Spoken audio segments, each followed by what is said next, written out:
कधी विचार केलाय का की रात्री उशिरापर्यंत एखाद्या साध्या गोष्टीवर विचार करत बसण्याची सवय, जी बऱ्याचदा विचित्र मानली जाते, ती खरं तर उच्च बुद्धिमत्तेचं म्हणजेच हाय आयक्यूचं वैज्ञानिक लक्षण असू शकते? किती रोमांचक आहे ना ही कल्पना. आजच्या या विश्लेषणामध्ये आपण अशाच काही दैनंदिन सवयींमागचं रहस्य आणि आपले साधे वाटणारे विचार एका प्रगत मनाचं दर्शन कसं घडवू शकतात हे उलगडणार आहोत. आता बघा, परंपरेनुसार आपण हुशारी कशावर मोजतो? शाळेतले मार्क आणि परीक्षांचे स्कोर, बरोबर ना? पण मानवी मनाचं खरं मानसिक वास्तव यापेक्षा खूप वेगळं आणि रंजक आहे. खरं सांगायचं तर केवळ परीक्षेत मिळवलेलं यश नव्हे, तर रोजच्या साध्या सवयी आणि विचार करण्याची पद्धत आपल्याला बुद्धिमत्तेबद्दल खूप काही सांगून जाते. चला तर मग हे सगळं नक्की कसं काम करतं ते पाहूया. सगळ्यात आधी एक खूपच कुतूहल वाढवणारी गोष्ट. काही लोक प्रत्येक लहान सहान गोष्टीचं इतकं जास्त अतिविश्लेषण का करतात? समाजात या ओव्हर थिंकिंगकडे एक मोठा प्रॉब्लेम किंवा मानसिक ताण म्हणून पाहिलं जातं.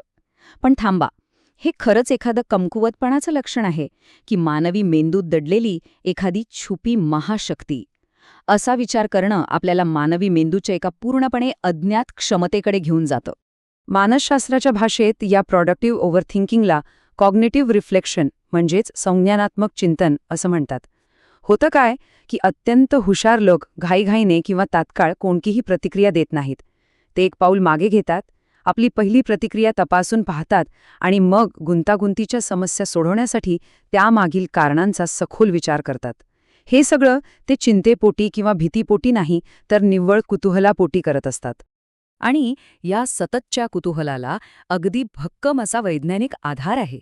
लंडन विद्यापीठाच्या एका संशोधनानुसार ज्यांचा आयक्यू जास्त असतो ते लोक नवीन अनुभव स्वीकारण्यासाठी आणि नवनवीन गोष्टी शिकण्यासाठी खूप जास्त उत्सुक असतात. हेच सिद्ध करतं की उच्च बुद्धिमत्ता असलेल्या व्यक्तींचा मेंदू एका जागी न थांबता सतत नवीन माहितीच्या शोधात असतो.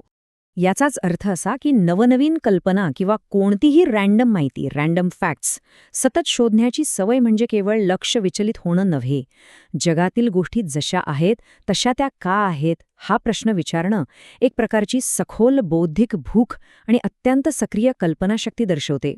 हा वेळेचा अपव्यय नसून एका प्रगत मेंदूचा तो अगदी नैसर्गिक व्यायाम आहे. आता आपण थोडं सामाजिक विश्वाकडे वळूया. अनेकदा बघायला मिळतं की अतिशय हुशार लोक गप्पांच्या ओघात स्वतःचं वर्चस्व गाजवण्याऐवजी पूर्णपणे शांत राहणं पसंत करतात. संवादादरम्यान केवळ निरीक्षण करण्याचा पर्याय ते का निवडतात हे समजून घेणं खरोखरच उद्बोधक आहे. बऱ्याचदा या शांततेला चुकीने त्यांचा संकोच किंवा लाजाळूपणा मानलं जातं, पण यामागे एक अत्यंत वेगळंच मानसशास्त्र दडलंय. यामागचं मुख्य कारण म्हणजे सक्रिय निरीक्षण किंवा ॲक्टिव्ह ऑब्झर्वेशन. संवादादरम्यान बुद्धिमान व्यक्ती फक्त ऐकत नसतात, ते समोरच्या व्यक्तीच्या आवाजातील बदल, लपलेल्या भावना आणि त्यामागचं तर्कशास्त्र अत्यंत शांतपणे डिकोड करत असतात, जे सहसा इतरांच्या लक्षातही येत नाही. हे एक खूपच प्रगत कौशल्य आहे, जे बुद्धिमत्ता आणि भावनिक जाणीव या दोन्हींशी घट्ट जोडलेलं आहे. बरं, आता एका अशा भावनेकडे येऊया ज्याचा सामना रोजच्या जीवनात अनेकदा करावा लागतो. सतत स्वतःवर आणि स्वतःच्या ज्ञानावर शंका घेणं. हे खरोखरच कमकुवतपणाचे लक्षण आहे का? की ती एका प्रतिभावान मनाची छुपी खूण असू शकते? हा विरोधाभास मानवी मनाची एक अत्यंत रंजक आणि वेगळीच बाजू आपल्यासमोर उघड करतो.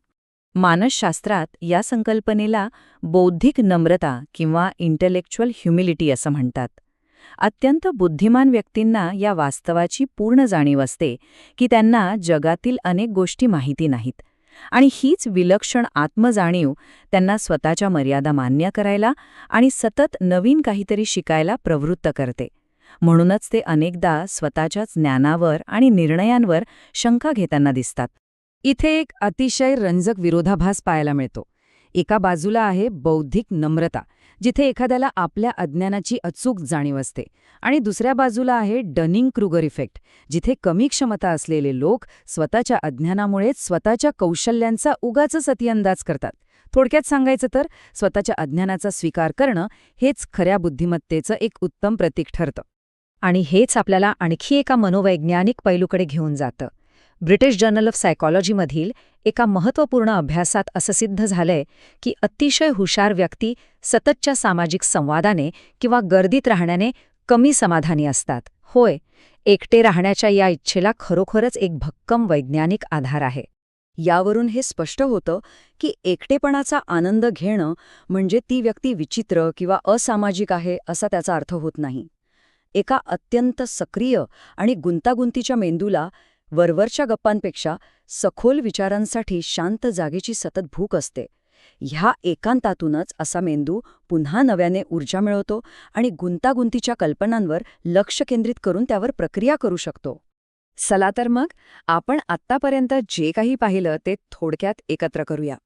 बुद्धिमत्तेची ही 5 प्रमुख मानसिक लक्षणे आहेत: उत्पादक अतिविचार, सतत कुतूहल, सक्रिय निरीक्षण, स्वतःवरील शंका आणि एकांताची प्रचंड आवड. ही 5ही लक्षणे मानवी बुद्धिमत्तेचा एक अत्यंत अचूक आलेख आपल्यासमोर मांडतात, ज्यामुळे हे सर्व समजून घेणं अगदी सोपं होतं. या संपूर्ण विश्लेषणाचा सर्वांत मोठा आणि सकारात्मक निष्कर्ष म्हणजे काय? तर जर कोणामध्ये ही लक्षणं दिसत असतील तर ती व्यक्ती अजिबात विचित्र नाहीये. उलट ती सखोल विचारांसाठी घडलेली एक सुंदर प्रगत रचना आहे. वरवर पाहता असामान्य वाटणाऱ्या या सवयी प्रत्यक्षात मानवी वर्तनाचा एक प्रगत आणि गुप्त कोड आहेत, ज्यांची रचनाच या गुंतागुंतीच्या जगाला समजून घेण्यासाठी केली गेली आहे. हे सगळं पाहिल्यानंतर एक अत्यंत प्रगल्भ प्रश्न मनात नक्कीच उभा राहतो.